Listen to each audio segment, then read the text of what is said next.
अस्सलाम वालेकुम, good morning Pakistan, good morning धड़क सुबह के सारे रंग, हिना सलमान के संग। कैसे हैं आप लोग? ठीक हैं। दिन ब दिन गर्मी बढ़ती जा रही है और मूड भी ऑफ है और घर में कभी एसी ख़राब, कभी लोगों ने कूलर्स लगवा रहे हैं, खस्से बदल रहे हैं, सर्विसेज हो रही हैं। एकदम से कहते हैं ना भूचाल आया हुआ है कि गर्मी आ रही है, गर्मी की तैयारी करें। अब तैयारी क्या करनी है? तैयारी तो हम करते हैं अपनी वार्डरोब को भी लेके, तैयारी करते हैं हम अपने आप को भी लेके, बालों का कलर क्या होगा, अब पीक्स ख़त्म करवा दें, गर्मी आ रही है, धूप में बहुत ज़्यादा शाइन करेंगे, ब्लैक्स, रेड्स, मरून्स को आउट करके पेस्टल कलर्स पे ले आएँ। उसके बाद ज़्यादा मेकअप नहीं इस्तेमाल करना, अब स्वेटिंग शुरू हो जाएगी और मेकअप के साथ साथ स्किन ख़राब हो जाएगी। इसके साथ साथ ये तो होगी ना सारी एक्सटर्नल ब्यूटिफिकेशन। तो व्यूअर्स, इंटरनल ब्यूटिफिकेशन कैसे की जाती है? आप कहेंगे इंटरनली हम कैसे अपने आप को रेजुनवेट करें, आप डिहाइड्रेट करें। इसके बाद अपने बैरूनी तौर पे तो हम अपने आप को ना कहते हैं कि we can beautify ourselves, we want to look good, we want to look subtle, we want to look heavily nice. But अब हमने इंटरनली अपने आप को कैसे बेहतर बनाना है, कैसे अपने आप को ना इस मौसम के साथ साथ अपने आप को कहते हैं ना आप ठंडा करना है, क्योंकि मौसम आ रहा है गर्म। और इंटरनली हमें कौन कौन से मशरूबात पीने चाहिए, कौन कौन सी चीज़ें हमें खानी चाहिए। अब जो हैवी आप फूड खाते थे वो अब आप स्मॉल पोर्शंस में आ जाएंगे। नॉर्मली हमारा दिल नहीं चाहता कि हम हैवी फूड कंज्यूम करें रातों को, हमारा दिल चाहता है हम लाइट सा कोई शरबत पी लें, कोई मिल्क शेक पी लें, या हम कोई ऐसी ड्रिंक पी लें जिससे हम इजी रात को सो सकें और फिर हम रिफ़्रेश होके दिन अपना अच्छा गुजार सकें। हमने सोचा कि कल हमने आपको बताया था मेकअप टिप्स के बारे में, ब्यूटी के बारे में, कि आने वाला जो सीज़न है वो हमें क्या हम लोग डिफरेंट होगा, क्या चेंजेस होंगी उसमें। टेराकोटास जो होंगे वो इंट्रोड्यूस हो जाएंगे, पिंक्स ख़त्म हो जाएंगे, लाइनर्स का ट्रेंड चेंज हो जाएगा, इसके अलावा बालों का ट्रेंड चेंज हो जाएगा। मगर हमने कौन सी चीज़ इस्तेमाल करनी है, हमने कौन से हर्ब्स इस्तेमाल करने हैं। हमने अपने किचन में ही काफ़ी चीज़ें हमारी पड़ी होती हैं, हर्बल चीज़ें पड़ी होती हैं। लाइक हमें पता है लौंग पड़ी हुई है, ज़ीरा पड़ा हुआ है, काली मिर्च पड़ी हुई है, मेथी दाने पड़े हुए हैं। इन सब चीज़ों को हमने कैसे यूज़ करना है और किस तरह यूज़ करना है, तो ये एक बहुत बड़ा सब्जेक्ट है आयुर्वेद का। हमने सोचा आज हम अपने व्यूअर्स के साथ आयुर्वेद के सब्जेक्ट को इंट्रोड्यूस कराएं कि आयुर्वेदिक मेडिसिन्स में, आयुर्वेदिक हर्ब्स में हम कौन कौन से हर्ब्स को इस्तेमाल कर सके, अपनी गर्मियों का जो मौसम है वो गुजार सकते हैं, गर्मियों को कैसे बेहतर बना सकते हैं। और कहते हैं ना कि when you feel better, when you feel light, you will respond, you will look nice, you will your health is better. तो आज हमारा सेगमेंट जो होगा वो हेल्थ के ऊपर होगा। हमारा मेन फोकस होगा कि आपने अपनी सेहत का कैसे ख्याल रखना है। सेहत में बहुत सी चीज़ें हैं, जैसे अभी रिसेंटली हमने देखा कुछ दिनों पहले ही, मतलब कि कुछ हफ्तों पहले ही जॉन्डिस बहुत ज़्यादा उसकी वबा फैली हुई थी, डायरिया बहुत ज़्यादा हो रहा है। अभी तक डायरिया, मेरे बेटे को भी 2 दिन से बहुत ज़्यादा डायरिया था। अब मैंने उससे पूछा कि तुमने कुछ ऐसा खाया है बाहर से? नहीं, मैं तो उसको घर का ही देती थी, मगर something is in the air, तो वो ऑटोमेटिकली कोई ना कोई जो जिनके इम्यून लो होते हैं वो कैच कर लेते हैं। तो इम्यूनिटी को कैसे बढ़ाना है, बेहतर करना है, हम इन सब चीज़ों के बारे में आज बात करेंगे। और व्यूअर्स, सेहत, कहते हैं ना कि सेहत है तो सब कुछ है। बैरूनी आप ब्यूटिफाई करते हो, why not you should detox your self internally detoxification के लिए हमारे साथ आज हमारे माहिर तिब हमें ज्वाइन करेंगी। और आप लोगों ने अपने कॉपी पेंसिल्स उठा लेने, क्योंकि वो जो रेमेडीज़ बताएंगी। अच्छा, पहले कहते थे टोटके, पर मैंने सुना कि टोटके नहीं कहना, आपने रेमेडीज़ कहना है। ये भी मैंने सीखा कि remedy is a correct word for that. तो आपने रेमेडीज़, आज हम आपको रेमेडीज़ बताएंगे, हर्बल टीज़ बताएंगे, डिटॉक्सिफिकेशन के बारे में बताएंगे, पेट की दर्द के बारे में बताएंगे, पेट की दर्द के लिए कौन सा कावा इस्तेमाल करें, स्किन को बेहतर बनाने के लिए कौन सा कावा इस्तेमाल करें, ग्लो के लिए कौन सा कावा इस्तेमाल करें, बालों की ग्रोथ के लिए कौन सा कावा इस्तेमाल करना चाहिए। और अगर किसी को जिगर का मसला है, किसी को पेन्स हैं, आर्थराइटिस का प्रॉब्लम है, तो कौन कौन सी रेमेडीज़ इस्तेमाल हो सकती हैं जो कि नॉर्मली आपके किचन में ही हैं। बट वी हैव हमारा जो सेगमेंट होता है किचन का, मेरा दिल चाहता है कि मैं सुबह सुबह आपको इंट्रोड्यूस करा दूँ, इसलिए क्योंकि सुबह सुबह 11 साढ़े 11 वक्त जब हो जाता है तो ख़वातीन फ़ौरन किचन में जाती हैं और चूल्हे ऑन करती हैं। उन्होंने शो भी देखने होते हैं, उन्होंने टीवी भी ऑन करना होता है, उन्हें साथ साथ आज क्या बनेगा, क्या उन्होंने पकाना है, तो किचन में जाके सोच रही होती हैं, फ्रीज़र खोल रही होती हैं, फ्रिज खोल रही होती हैं। सब्ज़ी बनानी है, चिकन बनाना है, गोश्त बनाना है, क्या बनाना है। तो आज हमारे साथ हमारे जो शेफ़ है मुस्तफ़ा। अस्सलाम वालेकुम मुस्तफ़ा। वालेकुम अस्सलाम Hina, thank you for joining us for ever, like since ever. आज आप किचन में क्या बना रहे हैं? तो हिना आज हम बना रहे हैं एक पास्ता डिश जो बहुत सिंपल है, घर में सब बना सकते हैं। कोई ज़्यादा इंग्रेडिएंट्स नहीं है इसमें, 4 से 5 इंग्रेडिएंट्स इस्तेमाल हो रहे हैं। इसमें मैंने फ्रेश हर्ब्स का भी काफ़ी इस्तेमाल किया हुआ है। फ्रेश थाइम और आपने बेसिल, हर्ब्स इस्तेमाल करे, कौन कौन से हर्ब्स आप इस्तेमाल कर रहे हैं? फ्रेश थाइम और फ्रेश बेसिल इस्तेमाल करूँगा मैं। और ये एक क्विक एंड ईजी स्नैक है बच्चों के लिए and for the whole family. थोड़ा सा स्पाइसी है और बहुत हार्टी मील है एक, जो आप खा सकते हैं। तो मुस्तफ़ा, मैंने देखा है कि हम लोग रोज़ाना कुछ ना कुछ बहुत लाइट हम लोग बना रहे हैं। I think summers are coming and people wants to eat very light food. तो इसमें क्या कितनी कैलोरीज होंगी नॉर्मली? इसमें कैलोरीज का तो मुझे नहीं आइडिया, लेकिन ये है इतना हैवी नहीं है। इसमें कार्ब्स थोड़े से ज़्यादा हैं क्योंकि ऑफ कोर्स पास्ता है तो उसके अंदर मैदा ज़्यादा इस्तेमाल होता है, लेकिन आप ग्लूटेन फ्री भी इस्तेमाल कर सकते हैं। आप इसको राइस के साथ भी खा सकते हैं। तो ये it's all up to you. ये तो एक सिर्फ एक बेस है जिसके ऊपर मैं एक रेसिपी दूंगा और जो व्यूअर्स हैं घर पे वो अपने हिसाब से इस रेसिपी को जिस तरीके से चेंज करना चाहें वो कर सकते हैं। और इसमें इंग्रेडिएंट्स के बारे में हम बाद में आपसे पूछेंगे कौन कौन से इंग्रेडिएंट्स होंगे। थैंक यू सो मच, आप स्टार्ट करें। व्यूअर्स, किचन में भी हर्ब्स इस्तेमाल हो रहे हैं और आज हम बात भी करेंगे हर्ब्स के ऊपर। और बस छोटी सी ब्रेक के बाद वापस आते हैं। आप लोग हमारे साथ रहें। Stay tuned with us. Good morning धनक।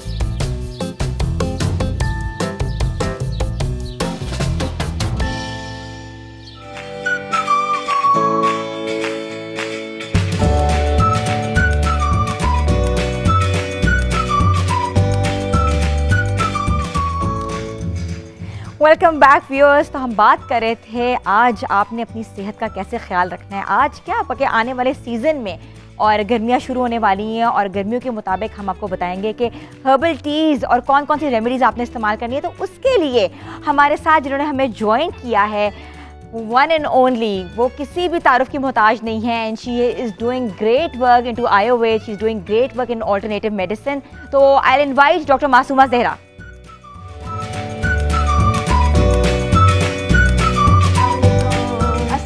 वालेकुम अस्सलाम। कैसी हैं डॉक्टर साहिबा? ठीक, आफ्टर लॉन्ग टाइम हाँ, आप और मैं आमने सामने आज खड़े हैं। हाँ। वो इसलिए क्योंकि अब आपको पता है सीज़न आ गया है और जब सीज़न आता है हम डॉक्टर मासूमा को कॉल करना शुरू कर देते हैं। डॉक्टर साहिबा क्या करें, कैसे स्किन अच्छी करें, कैसे बाल अच्छे करें, कैसे ये अपनी दर्दें ख़त्म करें। बिल्कुल ऐसा ही है, बिल्कुल ऐसा ही। आज आप पहले आप बताएं कि आज आपने कौन सी टी बनाई है? आज ही आपको 3 तरह की टीज़ बताएंगे। आपको देखो मौसम गर्मा का आ गया है और गर्मियों के अंदर सबसे ज़्यादा इंपॉर्टेंट होता है कि आपको चाय भी पीनी है, कॉफ़ी भी पीनी है, लेकिन उसकी वजह से बहुत सारी प्रॉब्लम्स आ सकती हैं। तो मैं उसका बड़ा अच्छा हल लेके आई हूँ। 3 तरह की आपको हर्बल टीज़ आज हम बताएंगे इंशाल्लाह। हमारे किचन में भी एक हर्बल टी आप काफ़ी देर से बना रही थी। मैंने कहा कि हम शुरुआत अगर करते हैं प्रोग्राम की तो फिर हर्बल टी के साथ करते हैं। ठीक है। और ये है आपके हाजमे को बेहतर करने के लिए। इसके अंदर सौंफ, पुदीना और गुल अनार है। उसकी रेसिपी मैं थोड़ी देर में आपको बताऊंगी। अच्छा, ये खवातीन के लिए वैसे बहुत और अच्छे। गुल अनार। ठीक है। ये गुल अनार का लफ्ज़ मैंने आज पहली बार सुना। ये हर्ब है? ये फूल है अनार का। अच्छा। गुल अनार, ठीक है। लें जी, हम ये ट्राई करते हैं। बिल्कुल हम ट्राई करते हैं और साथ साथ हम अपने व्यूअर्स को बताएंगे कि उन्होंने कौन कौन सी टीज़ समर्स के लिए यूज़ करनी है, इस्तेमाल करनी है। और इस टीज़ के अलावा स्किन ग्लो वगैरह की बहुत ज़रूरी, क्योंकि हम कल से कह रहे हैं कि अपने आप को ब्यूटीफाई कैसे करना है नेचुरल रेमेडी के साथ। बिल्कुल है ना। देखो अगर हम आयुर्वेद की बात करें ना तो इम्पॉर्टेंट होता है सीजन्स को जानना। आपको पता होगा कि मैं हमेशा कहती हूँ बीइंग अ तबीब मेरे लिए ये बहुत इंपॉर्टेंट होता है कि आपकी बॉडी 2 तरह से है। एक आपकी फ़िज़िकल बॉडी है जहाँ हम एविडेंस बेस्ड बात करते हैं, और कन्वेंशनल मेडिसिन के अंदर एविडेंस के साथ ही चला जाता है। लेकिन अगर होलिस्टिक साइंस की बात करें तो मेरे लिए आपकी एक और भी बॉडी है, दैट इज़ औरा ची कुव्वत हयात की बॉडी, जिसको आप रूह कहते हो। उसका जैसे बॉडी का टेम्परेचर लिया जाता है, लेकिन टेम्परामेंट को महसूस किया जाता है। तो जो एहसास की दुनिया ये हर्ब से बनती है, खाने पीने से आपकी इनर एनर्जी जो है उसकी रिफ्लेक्शन आपकी खाने की प्लेट से बनती है। सो गर्मियों के मौसम के लिए इम्पॉर्टेंट ये होता है कि डाइजेशन ऑलरेडी बड़ी स्लो हो जाती है। जैसे सर्दियों में डाइजेशन बेहतर होती है तो स्टील ग़िज़ाएँ, पाए, निहारियाँ खाई जाती हैं, लेकिन गर्मियों में लोग लाइट ग़िज़ा लेते हैं इसलिए कि इनर सिस्टम जो है ना वो आपका स्लो हो जाता है डाइजेशन का। अच्छा, रात को नॉर्मली अगर हम खाना खा के सोए ना तो वो डाइजेशन ही नहीं होती, बिल्कुल नहीं होती। आपको हार्ट बर्न देखो शुरू हो ये जाते मौसम हैं। है ना, ये मौसम ही ऐसा है जिसमें लाइट ग़िज़ाएँ खाने की ज़रूरत होती है, क्योंकि आपका इनर मौसम भी पिता यानी फायर हो गया होता है। और फायर या अग्नि के होते हुए अगर वो इम्बैलेंस है तो फिर इनडाइजेशन वाले जितने भी पेशेंट्स हैं, जिनको ब्लॉटिंग होती है, जिनको ऑलरेडी रिफ्लक्स है, गर्ड है, वो इस मौसम में एक्स्ट्रा हो जाता है। तो उसको सही रखने के लिए अभी आज पूरे हर्ब्स और डिटेल्स बताएंगे कि किस तरह से मौसम सरमा को एंजॉय किया जा सकता है। समर्स आर कमिंग और फिर समर्स के साथ साथ आप अपनी ग़िज़ा भी चेंज करो। डॉक्टर मुस्तफ़ा, मुझे ये बताएं कि ये टीज़ तो एक डिफरेंट चीज़ है कि हम अपने किचन में से कोई ना कोई हर्ब निकाल के टीज़ बनाएं, बिल्कुल ऐसे, मगर how to rejuvenate yourself and how to detox yourself, क्योंकि एक रमज़ान का महीना आता है, आप डिटॉक्स करते हो। बिल्कुल। अच्छा देखो, समर्स के अंदर बहुत ज़रूरी है, अगर व्यूवर्स आप कागज़ पेंसिल पकड़ना चाहते हैं तो प्लीज़ पकड़ लीजिए। मैं कुछ सर्टेन चीज़ें बताऊंगी कि आप कम से कम हफ्ते में 3 से 4 दिन ये चीज़ों को पकाएं, ज़्यादा मुरगन ग़िज़ाओं को कम कर दें। जिस तरह सब्जियों में ठंडी सब्जियां, टिंडे, तोरी, कद्दू, इनका इस्तेमाल ज़्यादा करें। तोरी और ठंडी सब्जी ये है, ठंडी सब्जियों में काउंट होती है। पालक को भी एल्कलाइन सब्जी मिलेंगे, लेकिन कई गर्ड के पेशेंट को पालक जो है या हरे पत्ते की सब्जियां तंग करती हैं, तो सबसे अच्छी सब्जियां जो काउंट होती हैं वो टिंडे, तोरी और कद्दू काउंट होता है। वो हर तरह के पेशेंट्स भी खा सकते हैं। हर तरह के पेशेंट, इवन कि अगर आप में इन्फ्लेमेशन, देखो हर डिजीज़ इन्फ्लेमेटरी होती है, अंदर इन्फ्लेमेशन है तो ही आप बीमार हो रहे हो। तो उस इन्फ्लेमेशन को कम करने के लिए मैं हमेशा हर पेशेंट को 10 दिन के लिए रोटी बोटी बंद करके और इस ग़िज़ा पे ले आती हूँ, जैसे टिंडे, तोरी, कद्दू और शलजम। रोटी के साथ बोटी नहीं खानी, रोटी के साथ सब्जी खानी, ये सबसे बड़ी टिप है। रोटी के साथ कभी बोटी ना खाएं। और ये लाइफ चेंज करना चाहते हैं ना कि आपको हर चीज़ हजम हो जाए और आप हर फूड को एंजॉय करें, तो कभी बोटी को रोटी के साथ ना खाएं, तो फिर किसके साथ खाएं? चावल, दलिया, किनवा, इस तरह की चीज़ों के साथ आप बोटी का इस्तेमाल कर लें जब आपने सेहत की तरफ जाना है। हाँ, आम हालात में अगर खाना चाहते हैं निहारी के साथ नान खा लें कभी कभी, लेकिन समर्स में इससे परहेज़ करें। और रोटी के साथ अच्छा है कि आप सब्जियों का इस्तेमाल करें, दालों का इस्तेमाल करें। अच्छा, सबसे बेहतरीन समर का जो फूड है ना वो है खिचड़ी, दाल मूंग की। अब वो सूप की शक्ल में भी बन सकती है, जिस तरह की एक रेसिपी है कि अगर आप हाफ कप दाल मूंग ले लो, 1/4 कप ब्राउन राइस ले लो और 1 कप कोकोनट मिल्क ले लो। इसको 3 लीटर पानी में डाल के इतना बॉईल करो कि वो 1 लीटर रह जाए। ये बेहतरीन, अपने जायके के मुताबिक नमक, मिर्च, हल्दी, धनिया सब कुछ बीच में डालो। ये बेहतरीन आपका रात का डिनर होगा, क्योंकि रात की खुराक हमेशा गर्मियों में कम कर देनी चाहिए। आप फ्रूट्स के बारे में बताएं कि कौन कौन से फ्रूट्स हमें गर्मियों में खाने चाहिए। जो वो फ्रूट जिसका वाटर कंटेंट आता है, अल्लाह देता भी उसको गर्मियों में, जिस तरह तरबूज है, खरबूजा है, आम आगे आ रहा है। आम का इस्तेमाल हमेशा कच्ची लस्सी के साथ करें तो ज़्यादा बेहतर है। आम का इस्तेमाल एक अगले कुछ शोज़ के अंदर अगर हम आएंगे तो फिर जब जूसेस बताऊंगी तो उसमें काफ़ी सारे ऐसे जूसेस भी बनाए जाते हैं। लेकिन वही बात, खरबूजा, तरबूज, अंगूर और आम, इनका गरमा, ये 5 फल हैं जो आपको इस्तेमाल करने। नॉर्मली शुगर जो है वो बहुत ज़्यादा लोगों को है और हर दूसरे घर में डायबिटिक पेशेंट्स हैं, इश्यूज भी हैं। डायबिटीज़ के लोगों के लिए कौन कौन से फल और कौन कौन सी सब्जियां खानी चाहिए? कोकोनट का वाटर पी लें दिन में 1 से 2 बार, तो वो बहुत अच्छा है, सही है। अगर फलों में चले जाएं तो केला और अंगूर और आम, इससे टोटली परहेज करें। ये डायबिटिक पेशेंट ये चीज़ें ना, केला, अमरूद और आम, केला, अंगूर और आम, इससे इससे परहेज करें। बाकी फल खा सकते हैं, लेकिन वही बात है, हर चीज़ एतदाल में खाएं। कुछ भी ओवरडू करेंगे तो वो तंग करेगी। और सब्जियों के अगर आप बात करें, सब्जियां मैंने आपको बता दी, टिंडे, तोरी, कद्दू, ये भी दालों में खा सकते हैं। जी बिल्कुल खा सकते हैं, क्योंकि बिल्कुल डायबिटिक पेशेंट कुछ कोशिश करें कार्ब्स कम लें, तो आलू, मटर, गोभी, भिंडी, अरवी से परहेज करें तो वो बेहतर रहता है, बेहतर होगा उनके लिए। जो ख़वातीन आजकल स्लिमिंग प्रोसेस में हैं या चाहती हैं अपना वज़न कम करें, अक्सर लोग आपने देखा होगा बहुत ज़्यादा कावा पी रही होती हैं, ग्रीन टी, और by the end of the day उनके मैदे में इश्यूज हो जाते हैं, बिल्कुल जगह का मसला हो जाता है। मसला होता है। सबसे ज़्यादा आपने अभी जॉन्डिस की बात की, मौसम जॉन्डिस का है, गर्मी बढ़ रही है, हम गर्म ग़िज़ाएं खाते आ रहे हैं पीछे पूरी गर्मियों में, और हमने पानी नहीं पिया हुआ। हमेशा अगले सीज़न का ख्याल पहले पिछले सीज़न में होता है, लेकिन अनफॉर्चुनेटली हम सर्दियों के अंदर full soups and nuts, coffee, chocolate का इस्तेमाल इतना कर देते हैं कि फिर आने वाला समर हमारे लिए प्रॉब्लमेटिक होता है। नंबर 2, वक्त पे ना खाने वालों का कभी वज़न नहीं गिरता, तो अपने टाइम को मॉनिटर रखें। लेकिन वो जो इंटरमिटेंट फास्टिंग चल रही है, क्या उससे वज़न नहीं गिरता? बिल्कुल गिरता है, लेकिन परमानेंट लॉस नहीं होगा। जब आप खाने लगोगे और अगर आपको विटामिन डेफिशिएंसी है तो वो फिर दोबारा आएगा। तो वो भी आप अंडर किसी अपने डॉक्टर के, अंडर किसी आयुर्वेदिक स्पेशलिस्ट के जाओ, वो आपकी बॉडी टाइप को समझे और आपको आपके मुताबिक दे। कोई यूनिवर्सल रेसिपी नहीं है कि ये खाएंगे तो हर कोई पतला होगा। हर एक की बॉडी इंडिविजुअली अलग है और उसके अलग तरीके से इसको समझाया जाता है। ये तो वो 5 टिप हैं जो मैं आपको दे रही हूँ। टाइम का ख्याल कैसे? सुबह 8 बजे, 2 बजे, 8 बजे की रूटीन, थोड़ी देर के बाद थोड़ा थखाना इज़ गुड। वो आपके मैदे हाजमे को अच्छा रखता है। डाइट प्लान बताएं जो आप देती हैं, और काफ़ी जो लेडीज़ हैं, बल्कि मैं खुद आपकी पेशेंट रही हुई हूँ, फ़ौरन आप क्विक स्लिम होते हो, जल्दी से बताएं। देखिए, मैं देती हूँ, अगर आप 3 डेज़ की क्लिनजिंग करें तो जो अभी मैंने थोड़ी देर पहले खिचड़ी बोली, 3 दिन खिचड़ी क्लिनज कर लें, या 3 दिन बनाना क्लिनज करें, 2 केले सुबह, 2 दोपहर, 2 शाम दूध के साथ।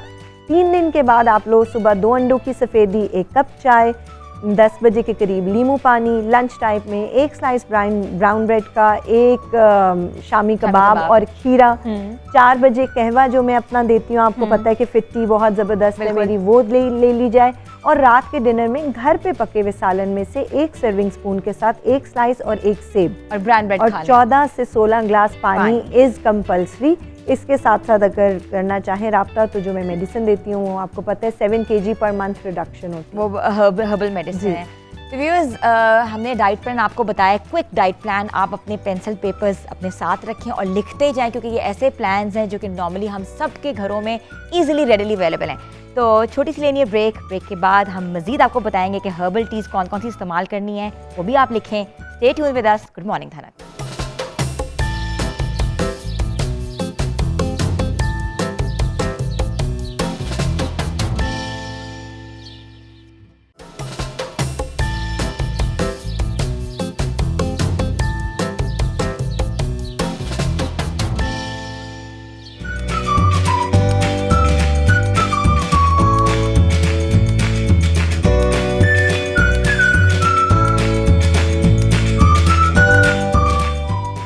आपको एक बार फिर से हम खुशामदीद कहते हैं। तबीबा मासूमा ज़हरा हमारे साथ हैं और हमें बता रही हैं कि आप लोगों ने कौन कौन सी टीज़ पीनी है।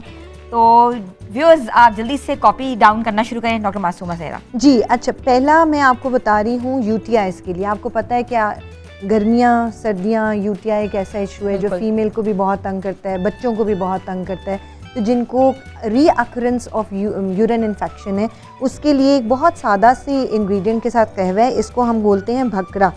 अगर आप इसको गौर से देखो तो ये कांटेदार एक हर्ब है, बॉल्स हैं। ये 10 से 15 लेने हैं, आपने 2 कप पानी में डालना है, इतना बॉईल करना है कि वो 1 कप रह जाए। इसको छान के इस्तेमाल करना है। मैंने बीच में इसलिए रहने दिया ताकि मैं आपको दिखा सकूं कि जब आप बॉईल कर रहे होंगे तो इसकी शक्ल बिल्कुल ऐसी होगी। और इसको छान के हल्का सा शहद डाल के, थोड़ा सा नींबू डाल के भी इस्तेमाल कर सकते हैं। अगर आपको यूरिन में इन्फेक्शन बहुत ज़्यादा है तो दिन में 2 बार 7 दिन इस्तेमाल करें। अपना कंप्लीट यूरिन एग्जामिनेशन इसके बाद करा लीजिए। ज़रूरत पड़े तो 2-1 दिन और एक्स्ट्रा आप ले सकते हैं, बट रेगुलर बहुत अरसे नहीं लेना। अच्छा, इसके साथ भकरा जी, ये आपको किसी भी पंसार की दुकान से मिल जाएगा। ये कांटेदार, अगर दिखा सकें, क्लोजअप दे सकें तो ये कांटेदार एक हर्ब है, बड़े शार्प कांटे हैं, अगर आप इसको देखो तो काफ़ी। तो ये आपने इस्तेमाल करना है। इसके साथ आप आ जाते हैं अगर हम ले लें वेट लॉस, जबकि जो कि बहुत ज़्यादा हॉट टॉपिक होता है हर दफ़ा। अच्छा, वेट लॉस के साथ आयरन डेफिशिएंसी उन खवातीन में जिनके साथ आयरन डेफिशिएंसी भी है, तो हम ये उसको भी एड्रेस करेंगे। आम भी ये लिया जा सकता है। आयरन डेफिशिएंसी के लिए मैंने इसमें गुल अनार डाले। गुल अनार, ये अनार के फूल हैं, आजकल अनार का मौसम आने वाला है और हर जिन घरों में आपके इर्द गिर्द अनार के दरख्त होंगे तो प्लीज़ अपने लिए ये गुल अनार लेके इसको ड्राई करके रख लीजिए। ये भी आपको किसी भी पंसार की दुकान से मिल जाएंगे। डॉक्टर साहब मुझे दो बताएं से कि ये ड्राई कैसे करना है, इसको कितने टाइम के देखो लिए? इसको धूप में ड्राई नहीं करते, एयर फ्रायर है तो उसमें रख के ड्राई कर दें आप, नॉर्मल एयर में? नॉर्मल एयर में कर दें, लेकिन छांव वाली जगह में जहाँ धूप तो आती है, शेडी जगह के ऊपर जहाँ पे शेड हो वहाँ रख के इसको ड्राई करें। ठीक है। इसके साथ आप करना क्या है कि आपने 2 से 3 फूल ले लेने हैं गुल अनार के। अगर मैं इसको इसमें डाल के दिखा देती हूँ, 2 से 3 फूल हमने लिए गुल अनार के, थोड़ा सा लिया हमने ज़ीरा सफ़ेद, 7 दाने कलवंजी के, बहुत थोड़ी क्योंकि गर्मियों का मौसम है, उससे ज़्यादा नहीं लेना, ½ टीस्पून अनारदाना। अब यही कहवा आपके हाजमे को भी करेक्ट करेगा। किसी को सीने में जलन होती है, गर्ड का इशू है, अगर आपको ब्लॉटिंग होती है, रिफ्लक्स है, तो भी आपको ये फ़ायदा देगा, मौजूद जिस्म में गैस को खारिज करने के काम आएगा। इसके साथ थोड़ा सा सौंफ, इसको आपने अगेन कोई भी कहवा बनाना है तो उसको 2 कप पानी में लेना है, इतना ड्राई करना है कि वो 1 कप रह जाए। इसको आपने इस्तेमाल करना है और ये इस तरह की शक्ल में आएगा। अगर हम दिखा सके, इसको छान के दिन में 1 बार ये 4 बजे के करीब। अच्छा, सबसे अच्छी चीज़ होती है कहवा पीने का या डाययूरेटिक चीज़ लेने का टाइम जो है ना, वो शाम 3 बजे से लेके 7 बजे के बीच में, उसके बीच ना में लेट नाइट। अच्छा, लोग क्या करते हैं, रात को खाना खाने के बाद कोई एक अच्छा सा कहवा पी लेते हैं। कहवा डाययूरेटिक है, सारी रात आपको उठ के यूरिन आएगा, फ़ायदा नहीं है। कहवा जिस्म की सफाई बेहतरीन टाइम 3 बजे से 7 बजे के बीच में, तभी शाम की चाय मशहूर है, शाम की चाय। ठीक है। अच्छा, उसमें आप ये भी उसमें आप ये इस्तेमाल करें। ये वो हर्बल टीज़ हैं जो आप इस मौसम में बार बार चाय पीने के बजाय एक दिन में 1 से 2 बार इनको इस्तेमाल कर सकते हैं। फिर आगे जी, एलर्जीज आजकल बहुत ज़्यादा मुझे है। बताएं कि इस कावे से कितना वेट आप लूज कर सकते हैं? देखो, सिर्फ कावे से वेट लॉस नहीं होता, ये आपको सिर्फ हेल्प मुंह आउट को और zip किक करना है। स्टार्ट देता है। मुंह को जितनी अच्छी जिप लगाओगे, पानी जितना ज़्यादा पियोगे, 5 स्टेप्स मैंने पहले बोले। चखना छोड़ दो, वॉक इन एक्सरसाइज को थोड़ा सा मिनिमल कर दो। अगर आपका वेट ज़्यादा है तो वेट आपने 5-6 kg उतारना है तो फिर वॉक इन एक्सरसाइज बीच में डाल लो। उसके बाद टाइम पे खाओ, पानी पूरा 14 ग्लास पियो एंड देन कावा लोगे तो ये बहुत अच्छा, कम से कम 5 kg वजन कम करेगा। हम आपको बता चुके हैं, आपने नोट डाउन किया होगा। अच्छा जी, अब है एलर्जीज। आजकल पिता सीजन है, पिता मतलब excess fire in the body, और बाहर भी मौसम पिता का है, यानी एक्सेस फायर या हीट इन द एनवायरनमेंट। तो ऐसे में वो लोग जिनको हाइव्स का इशू है, कोविड के बाद ये बहुत ज़्यादा आया स्किन डिजीज़ में कि लोगों को खारिश करने के बाद स्किन का रेड हो जाना, स्किन का उभर जाना, इचिंग, खारिश जिस्म पे होना, एक्जिमा, मुख्तलिफ स्किन डिजीज़ में ये खास तौर पे एलर्जीज़ के लिए, साइनसाइटिस के लिए भी बेहतर है। तो वो चीज़ें जो एलर्जेंस पैदा करते हैं ये उनको डील करता है। अब इसके लिए मैंने लिया है गुलमीना, उपसी डेजी। अगर मरी जाए तो वो आप कैप नहीं पहनते जिन फूलों की, अल्लाह ने देखो उसी एरिया में सबसे ज़्यादा ये उगाया है जहाँ पे एलर्जी सबसे ज़्यादा है। अल्लाह बहुत रहीम है, वो हर वो चीज़ को उस एरिया में कन्फाइन कर देते हैं जहाँ पे उसकी ज़रूरत ज़्यादा होती है। तो ये फूलों को भी आप ले सकते हैं, पंसार की दुकान से ले सकते हैं। खैर मैंने तो ये गुलमीना ईरान का लिया है, तो इसका कलर बड़ा रिफ्रेशिंग है। यहाँ पे जो गुलमीना ज़्यादातर मिलता है वो येलो और ऑफ वाइट सा होता है। आपने 1 से 2 फूल गुलमीना के ले लेने हैं। अगर हम इसको खाली कर दें, हाँ, आपने 1 से 2 फूल गुलमीना के लेने हैं। छिलका उतार के आपने 3 से 4 बादाम ले लेने हैं। इसके अंदर फिर सौंफ डालना है और इसको 2 कप पानी में इतना बॉईल करना है कि वो 1 कप रह जाए, और फिर वो ऐसी शक्ल इख्तियार कर जाएगा। आपने छानना है और दिन में 1 दफ़ा पिए। आपको एलर्जीज़ हैं, साइनसाइटिस है, आपके स्किन की एलर्जीज़ हैं, वो आपको बहुत उसमें बेहतरी फील होगी इंशाल्लाह। तो ये आपके कहवा जात हो गए, एलर्जीज का है, वेट लॉस का है और यूरिन इन्फेक्शन का, यूटीआई का है। ठीक है। इसके बाद अब मैं आपको बताऊं कि इस मौसम में जो सबसे ज़्यादा प्रॉब्लम होती है वो टैनिंग की होती है। बाहर निकले, रंग ख़राब हो रहा है, आपकी सन ब्लॉक नहीं लगाते यूजुअली, जो कि लगाना चाहिए। बेहतरीन नेचुरल सन ब्लॉक में आपका है एलोवेरा जेल, वो आप लगा के, फ्रेश एलोवेरा प्लांट्स आपके अपनी नर्सरी से ख़रीदो और प्लीज़ अपने घर में किचन गार्डनिंग की तरफ आएँ। ये वक्त की बहुत बड़ी ज़रूरत है कि आप किचन गार्डनिंग की तरफ आएँ। उसके लिए मैं आपको बताती हूँ कि घर टैनिंग हो गई है, रंग आपको 2-3 दिन में किसी फंक्शन पे जाना है, रंग ख़राब हो गया, ख़ास तौर पे ख़वातीन ड्राइव करते हुए, मर्द हज़ार ड्राइव करते हुए बाइसिकल पे हैं या वो गाड़ियों हाथ में है सारे तो काले हाथ हो सारे जाते हैं। काले हो जाते हैं। उसके लिए आपने ले लेना है दही, साथ में ले लेना है आपने हल्दी और थोड़ी सी ब्राउन शुगर।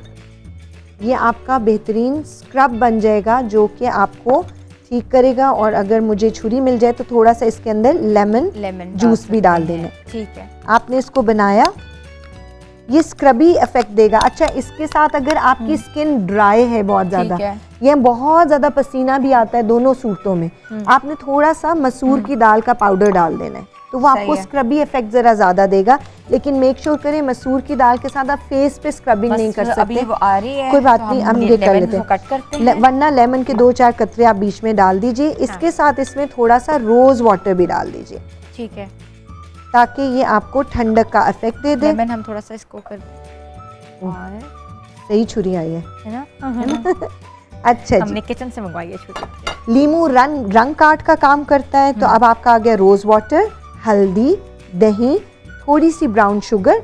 ब्राउन शुगर के साथ आप फेस का बनाएंगे। और अगर हाथों पैरों पे, क्योंकि वहाँ स्किन आपकी हार्ड होती है, तो मसूर की दाल का ये आपका इस तरह से स्क्रब बन जाएगा।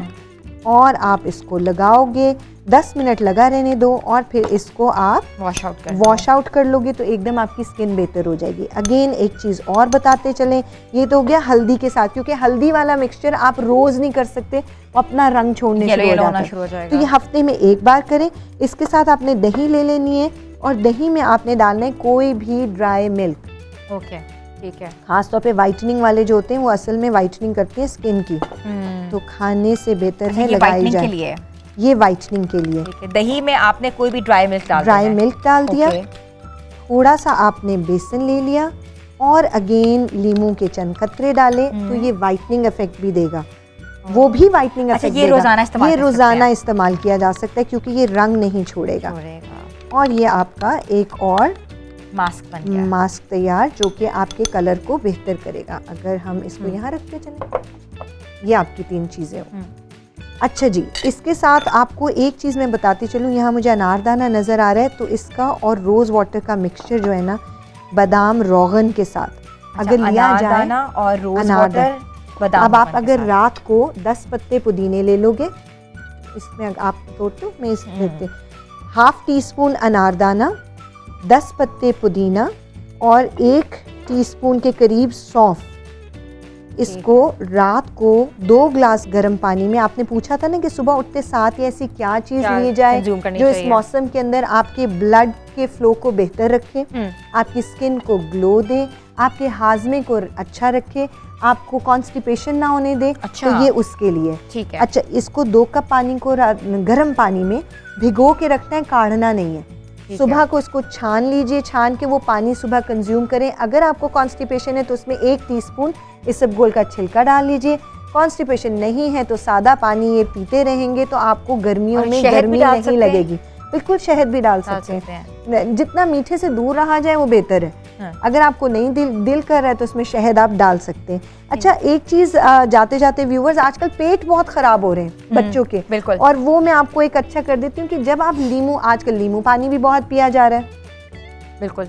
तो हम ब्रेक के बाद अगर एक डायरिया के बारे में भी बताते चलेंगे। डायरिया के बारे में आप अभी बता दें। अच्छा, अगर जल्दी है तो। इसमें आपने लेना है लीमू के बीज। जब आप लीमू पानी बनाते हो तो ज़ाया ना कीजिए।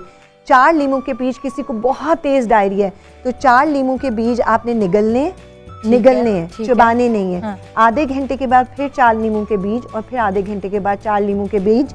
उसके साथ साथ कहवा जो मैंने आपको बताया, इसी का कहवा बना लीजिए, इन्हीं इंग्रेडिएंट्स का जो हमने रात को भिगोए थे। ठीक है। कहवे के साथ थोड़ी सी चाय की पत्ती को फांक लें तो कैसा भी डायरिया होगा वो फौरन रुक जाएगा। लेकिन मैंने सुना है कि ये पत्ती और चीनी को इकट्ठे अगर आप कंज्यूम करें तब भी आपका डायरिया रुकता है। बिल्कुल रुकता है। पत्ती एक बेहतरीन सोर्स है डायरिया रोकने का, लेकिन लीमू के बीज नेचुरल फ्लैजेल और इमोडियम का काम देंगे। ये नेचुरल मेडिसिन है आपकी। बिल्कुल। व्यूअर्स, आपने देखा होगा कि हमने बहुत सी आपको रेमेडीज़ बताई हैं और आप नोट डाउन कर रहे होंगे। I am sure about it. इसमें वेट लॉस है, इसमें डायरिया है, इसमें आपका UTI है, इसमें आपकी इन्फेक्शंस हैं।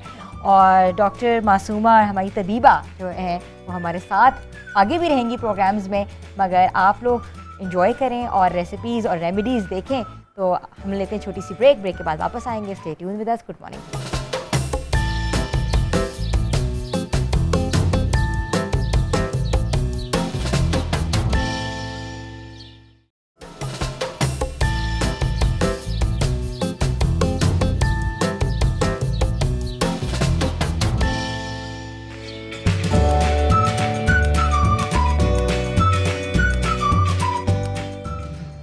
आपको एक बार फिर से हम खुशामदीद कहते हैं और हमारी जो रेसिपी है वो तकरीबन तैयार है। और मुस्तफ़ा से पूछते हैं, मुस्तफ़ा जल्दी से बताएं, क्विक इसको असेंबल करें और रेसिपी बताएं। जी हिना, यहाँ पे हम लोग बना रहे हैं एक मोरक्कन चिकन पास्ता। ओके, ठीक है, यहाँ पे मैंने प्री बॉयल करके रख लिया है फेटुचीनी पास्ता जो है।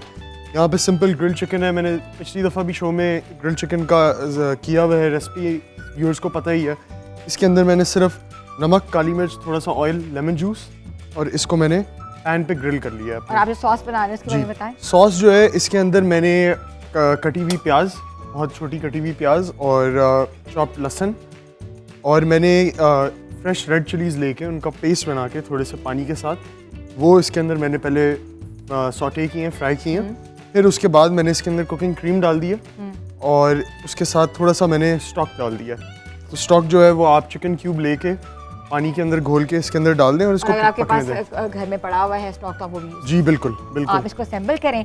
तो डॉक्टर मासूमा तो कह रही होंगी कि ये आपने क्यों बनाया है, क्योंकि ये ना हर्ब है। इसमें आप हर्ब्स कौन से डाल रहे हैं? इसके अंदर मैंने बेसिल, बेसिल। पार्सली और फ्रेश थाइम डाला डॉक्टर है। मासूमा, हमने बेसिल और हमने टाइम डाला है, तो बिल्कुल हमारा ठीक। कुछ ना कुछ इस वक्त हर्बल है इधर। कभी कभी चीट डे होना चाहिए, है ना? कभी कभी चीट होना चाहिए, लेकिन कम खाएं और अपना पेट समझ के खाएं। बिल्कुल। अभी हमारे साथ जो सेलिब्रिटी और हमारे जो गेस्ट हैं वो कौन है? वो बाहर से उन्होंने म्यूजिकोलॉजी की डिग्री हासिल की है और अगर आप उनको देखें तो आपको लगेगा ये किसी ज़माने के दिलीप कुमार हैं। बाल इनके जितेंद्र जैसे हैं, आवाज़ इनकी वो मैं रिवील करूँगी आवाज़ किस जैसी है, तो उनको बुलाते हैं।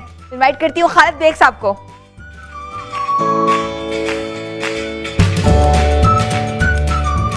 अस्सलाम वालेकुम। वालेकुम सलाम। क्या हाल है आपके खालिद बिल्कुल बेग ठीक है, साहब? फ्री थे, कैसे हैं आप? बिल्कुल ठीक। Ever young, ever green, ever smart, अच्छा, थैंक यू वेरी मच। क्या राज है इसके पीछे?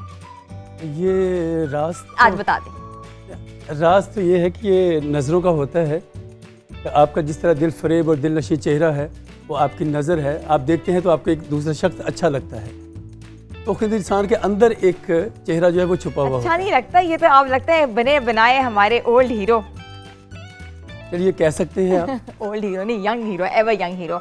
Welcome to the show. और आपके साथ पहले भी शो किया था, बहुत हमने एंजॉय किया था, मगर आज हमारा 3rd एपिसोड है और हमारे साथ आप मौजूद हैं, तो आना जाना तो आपका बाहर लगा रहता है और बहुत काम करते हैं। आवाज़ जो है, आवाज़ का इनका जादुई आवाज़ है इनकी, और आवाज़ अगर आप सुनेंगे तो आपको पता है मोहम्मद रफ़ी साहब की आवाज़ याद आ जाएगी आपकी। लेकिन मुझे एक बात समझ नहीं आती, लाहौर से ताल्लुक़ रखते हैं और इतनी शाइस्ता उर्दू ही कैसे है? हमारा जो क्योंकि ताल्लुक़ ही रहा, एजुकेशन से ही रहा, पढ़ना पढ़ाना हमारा ताल्लुक़ रहा, तो इसलिए एक जो तरबियत होती है इंसान की वो आपके घर से होती है। तो सबसे पहली जो यूनिवर्सिटी है वो आपकी माँ होती है, ठीक है। उसके बाद उनसे सीखा, फिर अपने वालिदैन से, असातिज़ा इकराम से, और फिर आप जैसे लोगों से। डायलेक्ट का भी वैसे बहुत बड़ा हाथ होता है। जिस इलाके से हम ताल्लुक़ रखते हैं कहीं ना कहीं टच ज़रूर आ जाता है, लेकिन आप में कहीं नहीं लगता आप लाहौर से हैं। लगता है आप आए हैं कराची से या आप सब कॉन्टिनेंट के किसी जगह से आप माइग्रेट करके। हाँ, लेकिन यह है कि मैं पंजाबी भी अच्छी बोलता हूँ। अच्छा, उर्दू तो हम बोलते हैं सुनेंगे। लेकिन पंजाबी भी बहुत अच्छी बोलता हूँ। तो आप में एक कहते हैं ना कि इल्ज़ाम है कि आप मोहम्मद रफ़ी साहब के नवासे हैं, ऐसा क्यों है? अच्छा नहीं, वो मैंने आज तक कभी ये नहीं कहा कि मैं हूँ, लेकिन ये है कि आजकल ये अच्छा हुआ आपने बड़ा अच्छा सवाल पूछा है कि आजकल ना मुख्तलिफ चैनल्स के ऊपर लोग सस्ती शोहरत पाने के लिए अपने नाम को मोहम्मद रफ़ी साहब से लिंक करते हैं। और मैंने देखा कोई भी आता है और कहीं कहता है कि जी मैं रफ़ी साहब का नवासा हूँ, कोई कहता है मैं रफ़ी साहब का भतीजा हूँ, कोई कुछ कहता है, पाकिस्तान में कोई कुछ कहता है। और हमारे चैनल वाले वो कोई ये देखते ही नहीं है कि हम इसकी तहकीक करें पहले कि क्या आया ये जो शख्स कह रहा है ये वाकई ही ये उनका रिलेटिव, कोई रिश्तेदार या कुछ है, इनका लिंक है कि नहीं है। तो ये कोई भी शख्स उठता है और अपनी सस्ती शोहरत के लिए कि चले मेरा नाम रफ़ी साहब के साथ लगेगा और मैं कर लूँगा। रफ़ी साहब के घर जितने लोग गए मैं सबको जानता हूँ। अच्छा। सबसे पहले उस्ताद मोहतरम गुलाम अली साहब और हमारे लेजेंड गुलकार मुनीर हुसैन साहब और मसूद राना साहब, मैं उनको गाता भी हूँ, वो भी मेरे उस्ताद हैं। और मैं उनके घर में रहा हूँ। और अभी कुछ दिन पहले उनकी बेटी ने मुझे LP भेजे हैं 2। अच्छा, 2 LP, वो आपको शायद नहीं होगा, वो जो जिनको तवा कहते हैं जी, डिस्क जो होती है पुरानी, बिल्कुल समझ आ गई। तो वो ग्रामोफोन वाले वो मुझे अभी भेजे हैं, क्योंकि मेरे पास ग्रामोफोन भी है। अच्छा। और 1928 का है हमारे पास, अच्छा, अभी very हमारे nice। दादा जान का, वेरी नाइस। तो वो हम सुनते हैं। अभी उन्होंने भेजा है मुझे 2 LP भेजे हैं जो उन्होंने मोहम्मद अली बॉक्सर साहब को भी दिए और वो 2 मुझे भेजे हैं। सेम अच्छा, वही अच्छा। वर्ल्ड जो उनका प्रोग्राम था उसके मुझे भेजे हैं। आपका कैसे कनेक्शन बना? और आप गाते भी रफ़ी साहब को हैं, इम्प्रेस भी रफ़ी साहब से हैं, रहे भी उनके पास हैं, तो ये क्या कनेक्शन था? एक्चुअली जब मैंने यहाँ पंजाब यूनिवर्सिटी से मास्टर्स इन म्यूज़िकोलॉजी जब किया तो उसके बाद मेरा थीसिस था और मुझे मुजाहिद कामरान साहब थे उस वक्त वीसी, उन्होंने कहा कि आप क्योंकि रफ़ी साहब को ही गाते हैं और हमें भी बहुत पसंद हैं रफ़ी साहब, तो आप थीसिस के लिए आप इंडिया जाइए। फिर मैं इंडिया गया, रफ़ी साहब के घर रहा अच्छा। और उन लोगों से मुलाकातें हुई जिनके ऊपर रफ़ी साहब के गाने पिक्चराइज हुए हैं। तकरीबन सभी से, धर्मेंद्र जी से, मनोज कुमार साहब, सभी लोगों से मुलाकातें हुई वहाँ पे। अच्छा। लक्ष्मीकांत प्यारेलाल, रविंदर जैन, जो हयात थे तकरीबन सभी लोगों से हुई, जिसमें उषा जी भी शामिल हैं और भी बहुत सारी, सबके साथ मुलाकातें हुई। तो फिर मैं रफ़ी साहब के घर भी रहा। अच्छा जी, जॉनी वॉकर साहब की फैमिली, ओह सबकी, नौशाद साहब की फैमिली, वेरी नाइस। सबके साथ ताल्लुक भी रहा। अच्छा, बड़ा ये तो बड़ा कहते हैं ना कि इंटीमेट ताल्लुक है और इतना पुराना ताल्लुक हाँ। होना। और फिर उसके बाद ये कि आपने उनकी मौसीकी को अलाइव रखा हुआ है। एक्चुअली मैं ये कहूँगा कि उनके गानों ने हमें लाइव रखा हुआ है। हाँ, हकीकत ये है हाँ। कि उनके गाने हम गाते हैं और लोग पसंद करते हैं और पूरी दुनिया में पसंद किए जाते हैं। और पूरी दुनिया में सबसे ज़्यादा जो सुना जाने वाला सिंगर है वो रफ़ी साहब हैं। और उन्हीं का ही गाना जो एक अमेरिकन रिसर्च के मुताबिक जो हसरत जयपुरी साहब का लिखा हुआ गाना बहारो फूल बरसाओ, ये नंबर 1 पे है। नंबर 1 पे। हम अभी किचन का रुख करते हैं, जी। कुछ खाते हैं। आज आप चीट डे हमारे साथ कर लें क्योंकि आज हमने बनाया है पास्ता।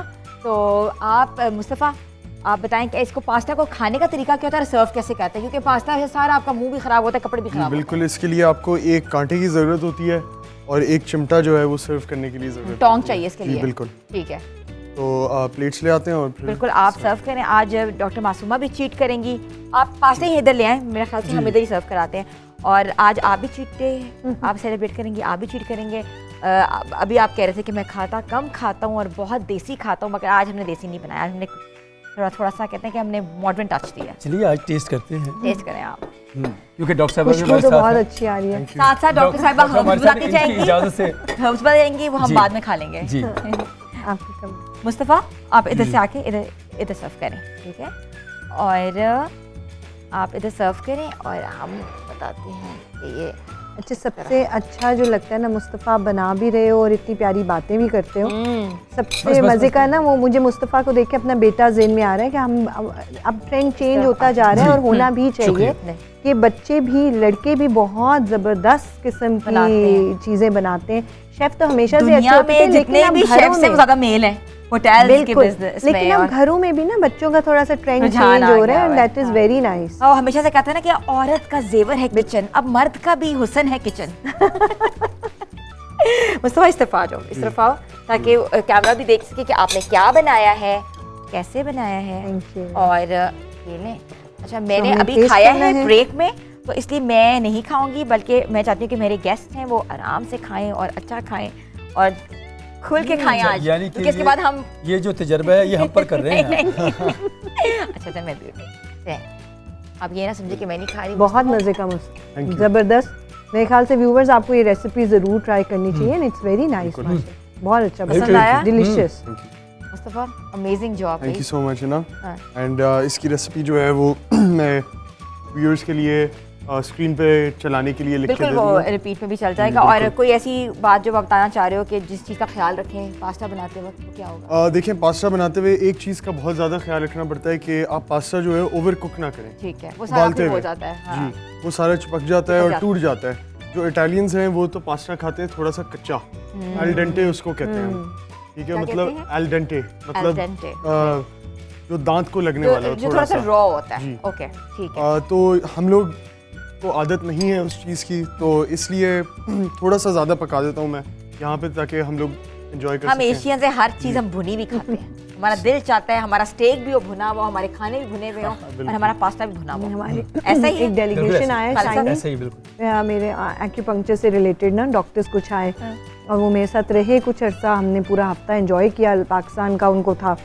मैं बड़े शौक से एक बेस्ट चाइनीज़ रेस्टोरेंट में लेके ले गई गई। तो उन्होंने कहा ये तो पाकिस्तानी खाना है, इट्स नॉट चाइनीज़ ना। हाँ, क्योंकि वो हम taste- हर चीज़ अपने टेस्ट के मुताबिक मुताबिक, करते हैं, लेकिन बिल्कुल। क्यों ना करें भाई, हमारे इलाके की जो हैं तो वो थोड़ी सी स्पाइसी, टच जरूर देना मज़ेदार, होता है। हाँ देना बिल्कुल। होता है। नहीं, चाइना के काफ़ी ऐसे रीजन्स भी हैं जहाँ पे बहुत ज़्यादा बिल्कुल। स्पाइसी, सिचुआन जो बिल्कुल। है वो बहुत ज़्यादा स्पाइसी बहुत खाना spicy खाते हैं। और उनका मसाला बहुत तेज होता है, चाइनीज बिल्कुल, मसाला। लेकिन वो उनकी जो जो टेम्परेचर होता है उसके हिसाब से होता है। वो बिल्कुल। बहुत गर्मी में रहते हैं तो उनको ज़रूरत होती है, और ह्यूमिडिटी में रहते हैं वो। खालिद साहब ने पूरी दुनिया घूमी भी, इनसे पूछेंगे कि क्या क्या शौक से खाते हैं, मगर यहाँ लेनी है छोटी सी ब्रेक। आप लोग हमारे साथ रहें, हम एंजॉय करें फूड, आप भी अपने किचन में जाएं और पास्ता की तैयारी करें। Stay tune with us. Good morning.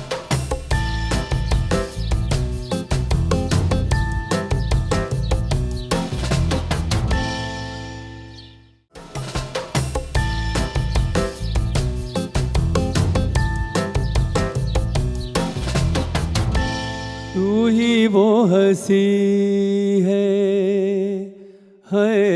तू ही वो हंसी है जिसकी तस्वीर ख्यालों में मुद्दत से बनी है। तू ही वो हंसी है तू ही वो हंसी है जिसकी तस्वीर ख्यालों में मुद्दत से बनी है। तू ही वो हंसी है तू ही वो हंसी है। वाह वाह वाह, ऐसे मेस्मराइज हो गई है आवाज़ से, पता लग ही नहीं रहा कि रफ़ी साहब गा रहे हैं, आप गा रहे हैं। शुक्रिया। तो इतना ज़्यादा inclination towards him, how did you started your career और इस म्यूज़िक के अंदर, और उसके बाद फिर क्या एजुकेशन में भी आप रहे हैं, जी, तो ये कैसे आप लोगों ने किया? और भाई ये बहुत बड़ा अलमिया है ये हमारे लिए। क्या बताएं आपको कि कहाँ से शुरू हुआ। वैसे तो बचपन से ही शौक़ था इस चीज़ का, लेकिन घर से इजाज़त नहीं थी। सब हमारा माहौल तो वही गाने था। की? हाँ, गाने की बिल्कुल भी इजाज़त नहीं थी। तो हमारा माहौल क्योंकि ऐसा था, और उसमें बड़ा मुश्किल था वहाँ गाना भी। लेकिन ये है कि ऐसे पहला प्रोग्राम मैंने जब फर्स्ट प्रोग्राम किया वो मैंने नीलाम घर किया था। मैंने उस वक्त जॉब थी PIA में, वो भी छुपके से किया। और फिर एक दिन वालिद साहब ने वो प्रोग्राम TV में देख लिया, और उन्होंने कहा अगर गाना है तो प्रॉपर तरीके से गाए। ये क्या कभी गए और तुम्हें पता ही नहीं है कि तुम अपना वो कुछ सीखा नहीं है, कुछ किया नहीं है। तो मैंने कहा जी अच्छा। फिर जब मास्टर्स यहाँ से शुरू हुआ पंजाब यूनिवर्सिटी में, तो फिर मैंने मास्टर्स किया। अच्छा, फिर करने के बाद फिर वो थीसिस, और फिर वो लेकिन आपका रुझान म्यूजिक कॉलेज रुझान, में था? हाँ मेरा रुझान तो वैसे ही क्योंकि म्यूज़िक में ही रहा ज़्यादा, बचपन से ही वो था। देखो ये होती है एक अता होती है तो जो अल्लाह की तरफ से, वो हर एक में नहीं आती। इनबॉर्न टैलेंट होता वो है। किसी किसी को अल्लाह ताला अता देते करता है। तो बस वो अल्लाह ताला ने वो मुझे दी, क्योंकि मैं पहले शायद इतनी वो ज़्यादा चीज़ नहीं होगी मेरे अंदर। लेकिन जब मैं बॉम्बे गया, रफ़ी साहब की कब्र पे गया, और फिर वहाँ जाकर दुआ मांगी, और बस अल्लाह से मैंने कहा कि रफ़ी साहब अब दुनिया से चले गए हैं, तो चलिए उसकी जो खुशबू है वही हमें दे दीजिए। तो कोई उनकी खुशबू से ही मुतासर होकर कोई गाना सुनाए उनका। तू इस तरह से मेरी जिंदगी में शामिल है, तू इस तरह से मेरी जिंदगी में शामिल है। जहाँ भी जाऊँ ये लगता है तेरी महफिल है।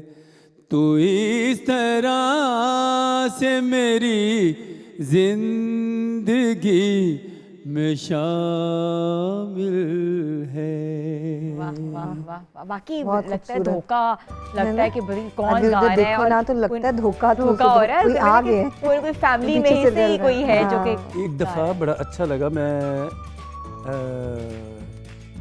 लिंक रोड पर, मार्ट रोड ठीक है। लिंक रोड पे मैं वहाँ खड़ा हुआ था, मेन रोड के ऊपर गाड़ी लगा के खड़ा हुआ। तो फिर एक ट्रैफिक पुलिस वाले मेरे पास आए, और पहले तो दूर से इशारा करते रहे, फिर वो मेरे करीब आ गए। जब मैं हट नहीं रहा था, वो करीब आ गए, कहते सर आपको क्या गाड़ी उधर करना है? कहते भेग साहब आप खड़े हैं, क्या हाल है आपके? ठीक है। मैंने कहा जी ठीक हूँ।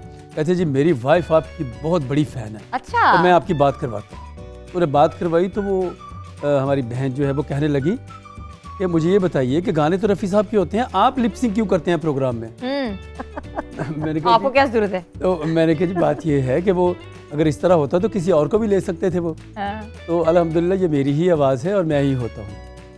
तो ये बाज़ लोगों को बहुत ज़्यादा ऐसा होता है, जब मैं कहीं प्रोग्राम कर रहा होता हूँ तो ऐसे लगता है कि जैसे पीछे वो टेप चल रही है और सीडी चल रही है और मैं लिपसिंग कर रहा और हूँ। लिपसिंग कर रहे हैं, ऐसे ही लग रहा है हमें भी, यही लग रहा है कि लग ही नहीं रहा कि आप लाइव गा रहे हैं। लिखे जो खत तुझे वो तेरी याद में हजारों रंग के नजारे बन गए।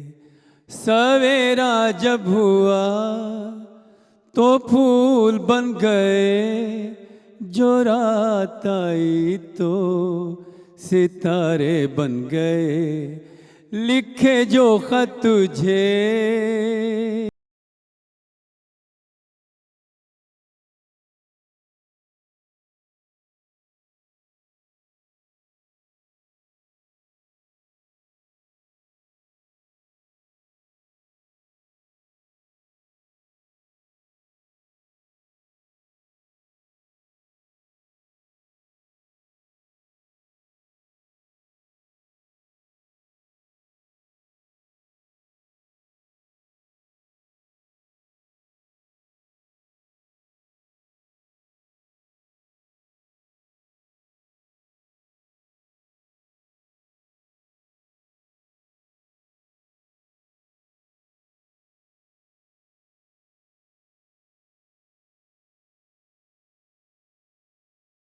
आपको देख के ये नहीं लगता कि आपको कभी गुस्सा भी आता होगा? गुस्सा आता है, लेकिन कभी कभार ऐसा काम हो जाए तो करना, गुस्से की ज़रूरत ही नहीं है। दुनिया में क्या गुस्सा करने के लिए हम आए हैं? दुनिया में सिर्फ और सिर्फ आए हैं तो अच्छे अखलाक, अच्छा प्यार, इन चीज़ों के लिए आए हैं। गुस्सा करके करना क्या है? अपना खून जलाना है क्या? ज़रूरत ही नहीं है गुस्सा करने की। डॉक्टर मासूमा बैठी नहीं है और ये कोई फरमाइश तो करें ना आप। मैंने तो उनको बताया, उन्होंने बड़ा अच्छा वो जो सेकंड कोई और फरमाइश करें आप। कोई भी सुना दें, उनके तो हर गाने ही बहुत ज़बरदस्त है। कोई भी अच्छा सा जो आपका फेवरेट है। इन आपको होगा ना कोई, आपके बहुत सारे ऑब्वियसली सारे अच्छे लगते होंगे, लेकिन आपका कौन सा फेवरेट है? एक्चुअली ये सवाल मुझे हमारे पड़ोस मुल्क में भी किया गया, जो सबसे फेवरेट गाना है वो सुनाइए। लेकिन सारे गाने उनके फेवरेट हैं, लेकिन कुछ आपका कोई होगा ना, कोई एक होगा कि जो आपको लगता होगा कि नहीं ये मेरा फेवरेट, चलिए। वो सुना दो। तुम मुझे यूं भुला न पाओगे, हाँ तुम मुझे यूं भुला न पाओगे, जब कभी भी सुनोगे गीत मेरे, संग संग तुम भी गुनगुनाओगे, हाँ तुम मुझे यूं भुला न पाओगे।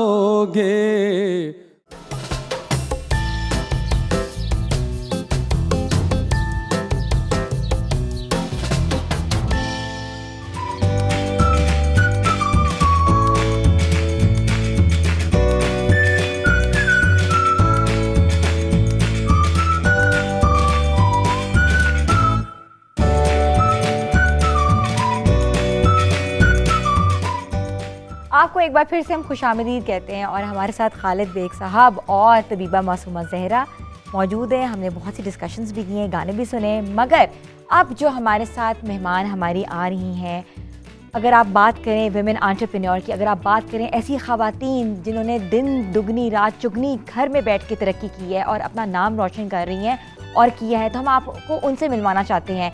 वुमेन एंटरप्रेन्योर पाकिस्तान में 51% ख़वातीन जो हैं वो एग्जिस्ट करती हैं, मगर उनमें से बहुत कम हैं जो कि मुल्क के लिए या अपने लिए कुछ कर रही हैं, अपने हालात बेहतर करने के लिए कुछ कर रही हैं, या वो इकोनॉमिक डेवलपमेंट के लिए कोई ना कोई एसेट क्रिएट कर रही हैं जिससे पाकिस्तान की तरक्की और खुशहाली में बेहतरीन मदद साबित हो सके। तो हमारे साथ जो आज ख़वातीन जो वुमेन एंटरप्रेन्योर हमने फाइंड आउट की हैं, जिनका क्रोशे का बिज़नेस है और उन्होंने घर से शुरू किया, उनकी पीछे क्या स्टोरी है, उन्होंने ये कैसे काम शुरू किया, ऑनलाइन करती रही हैं, कैसे प्रमोट किया, तो हम इनसे बात करेंगे। तो मैं इनवाइट करती हूँ शाइस्ता मीर साहिबा को।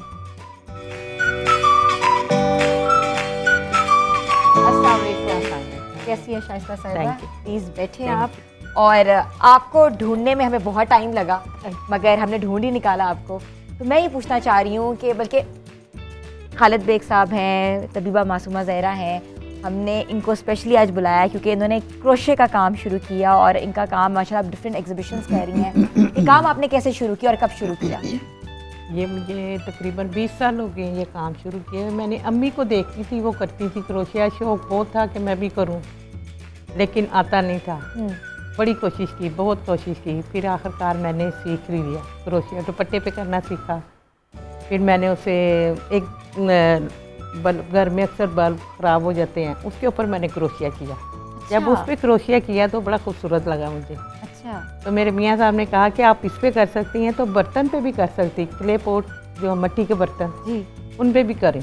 वो फिर मैंने क्रोशिया उन पे किया तो वो उससे भी ज़्यादा, बहुत ज़्यादा खूबसूरत हो गया। काफ़ी मुझे सब ने कहा कि ये एक यूनिक है काम मेरा। आपको ये एक चीज़ बनाते हुए, जैसे एक बैग है, छोटी छोटी देखें इसमें पॉट्स पे आपने बनाया हुआ है, हम आपकी चीज़ें अगर देख रहे थे तो आपने क्ले पॉट्स पे काम किया हुआ है, बैग्स बनाए हुए, डॉल्स बनाई हुई हैं, सजावट की काफ़ी चीज़ें आपने की हुई हैं। तो ये आपको कितना टाइम लगा और लगता है एक चीज़ बनाते हुए?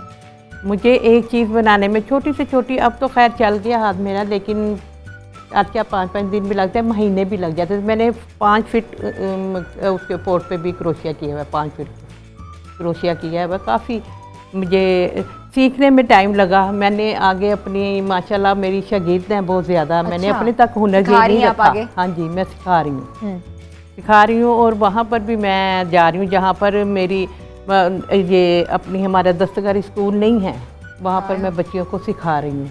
ये सारा अपना आर्ट, टेक्निकल एजुकेशन का कोई फॉर्मल स्कूल नहीं है? हाँ जी, नहीं है ना। तो आप उनको घर बुलाती हैं? नहीं, उनके गांव में, जैसे गांव है इधर कान्ने की तरफ एक गांव है, वहाँ पर वोकेशनल सेंटर नहीं था। वहाँ पर भी हमने वहाँ पर अपना छोटा सा एक बनाया वोकेशनल सेंटर। वहाँ पर मैं बाद में जब आपने इतना कुछ हाँ किया? जी, जब इतना कुछ कर लिया। पहले क्या वजह थी इसको स्टार्ट करने की और कैसे सोचा कि मैं इस काम में आऊँ? आप पहले क्या करती थी आप? पहले मैं फुल हाउस वाइफ थी, बिल्कुल मुझे बाहर की दुनिया का पता ही नहीं था। अच्छा। क्या है तो क्या नहीं, बस घर में ही मसरूफ़ रहना।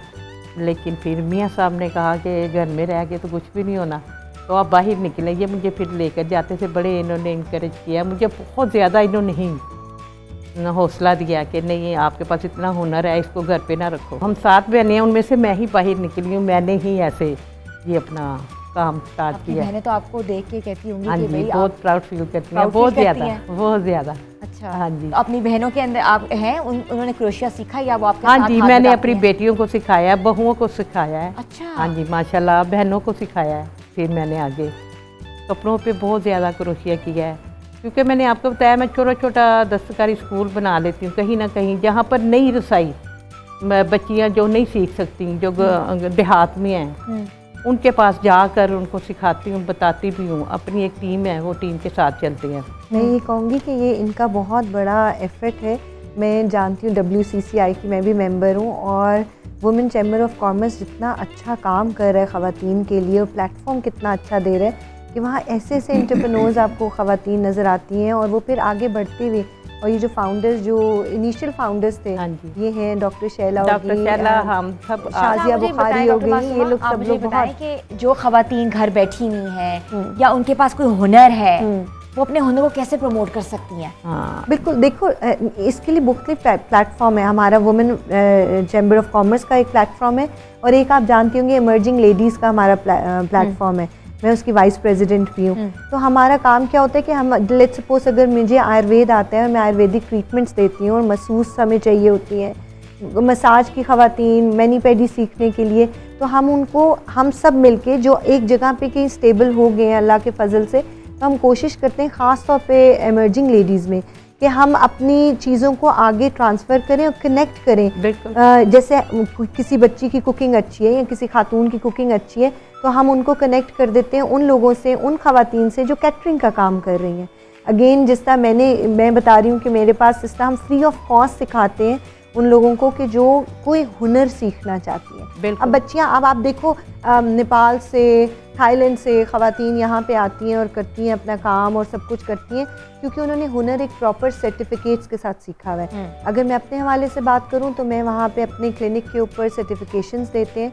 हम इन मसूस को प्रॉपर तैयार करते हैं ताकि वो कहीं करके ख़वातीन में कितना इजी हो जाता है कमाना। जिस तरह ये इन्होंने अपना वेकेशनल सेंटर जो बनाया उसमें सिखाती हैं वो ख़वातीन के जो कुकिंग से रिलेटेड है, तो वो दस्तकारी के लेकिन काम है, हमें different हुनर है। ये इसको पेनिट्रेट करना है निचले तबके तक, बिल्कुल। ताकि हम वहाँ से लेके इनको ऊपर की क्लास के साथ आप ऐसे मैनेज कर दो कि एक ब्रिज का काम हो जाए। बिल्कुल ऐसा और ही, फिर बिल्कुल पाकिस्तान ऐसा की ही है। तरक्की के लिए जितना ज़रूरी मर्दों का काम करना है, मेरे ख्याल से ख़वातीन का नहीं, काम आजकल तो करना लेडीज़ का भी ज़्यादा बहुत है। बिल्कुल ऐसा ज़्यादा ही है। और ज़रूरी। हमारे यहाँ ख़वातीन का इस तरह आगे बढ़ना और सामने आना और हर तरह के हुनर को सीखना और आगे सिखाना मेरे बिल्कुल। सदका जारिया भी और ग्रेट बिल्कुल इनिशिएटिव है। बिल्कुल। तो, यहाँ लेनी व्यूअर्स छोटी सी ब्रेक, आप लोग हमारे साथ रहें। Stay tuned with us. Good morning धन्यवाद।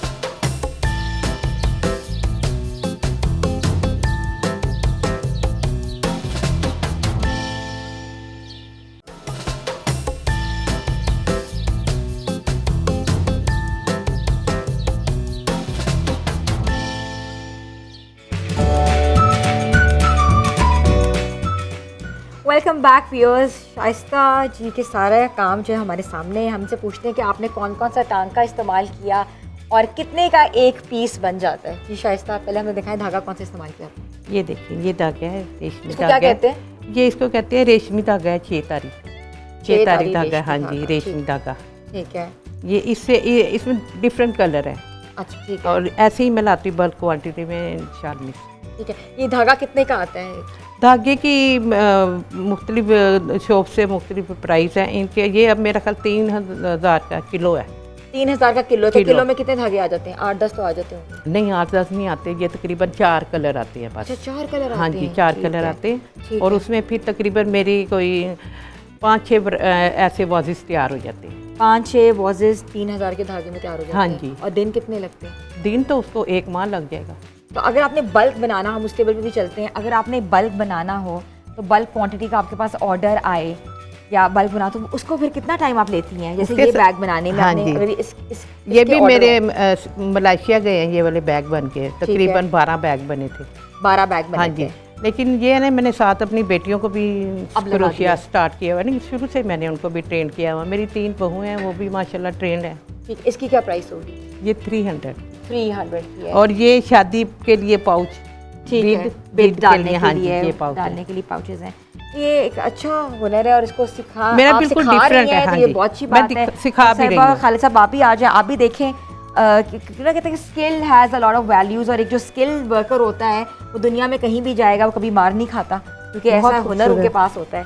बड़ा तो ये चीज़ आप और- देखें, आपको मैं enjoy करें। Colours नूरे बहुत प्यारे कायनात लग की रहे भी मैं उसमें वुमेन एम्पावरमेंट पे काम कर रही हूँ। नूरे अच्छा, कायनात women- इदारे में, उधर भी मैंने बच्चियों को ये सिखाने सिखा रही हैं हाँ आप। तो अगर आपसे किसी ने सीखना हो जी, हाँ तो जी, आपसे क्यों नहीं, मैं सिखाती हूँ। मेरा आप घर पे सिखाती हैं? हाँ, घर पे सिखाती हूँ, घर जाके भी सिखा देती हूँ और फ्री ऑफ कॉस्ट सिखाती अच्छा, हूँ। घर जाके भी सिखाती हाँ हैं? जी। और ये मेरा free of passion cost है, मैं सिखाती हाँ हैं? जी, free of ये तो cost। बहुत ही अच्छी बात है कि कोई फ्री ऑफ कॉस्ट भी आपको अपना हुनर दे रहा है, सिखा रहा है, ताकि आप मोटिवेट कर सकें जो ख़वातीन घर बैठी हुई हैं, जो कि कुछ काम करना चाहती हैं और इस तरह अपना ऑनलाइन बिजनेस स्टार्ट कर सकती हैं, जिन ख़वातीन को इतना एक्सपोजर नहीं है या प्रमोट नहीं कर बिल्कुल। सकती, तो अपना घर बैठे बैठे एक पूरा प्रॉपर बिजनेस बिल्कुल, बिल्कुल। चला सकती हैं। खालिद साहब, मेरे पास इनकी बात को बड़ा करता हूँ। मेरे पास एक नमाज पढ़ने के लिए टोपी है जो मेरी वालदा ने क्रोशिया से बना के दी हुई है। माशाल्लाह। वो अच्छा। हर वक्त मेरे पास रहती है। अच्छा। देखिए ना। जब भी मैं कहीं बाहर जाता हूँ तो वो उसको लेके जाता हूँ, हर वक्त माशाल्लाह। मेरे साथ होती है।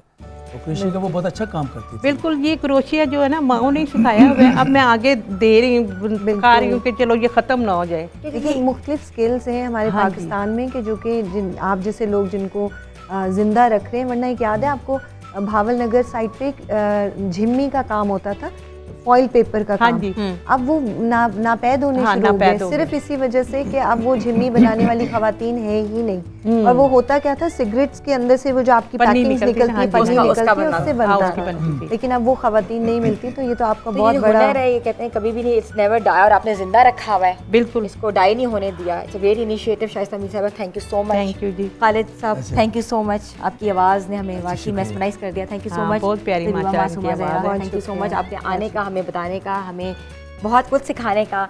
तो व्यूअर्स, आपने आज का शो देखा होगा, हमें ज़रूर फीडबैक दीजिएगा, आप हमारे पेजेस पे जाएं, सोशल मीडिया पे जाएं, इसी तरह हमें पसंद करते रहें और अपना फीडबैक दें। Thank you so much, take care और stay tuned with us. Good morning.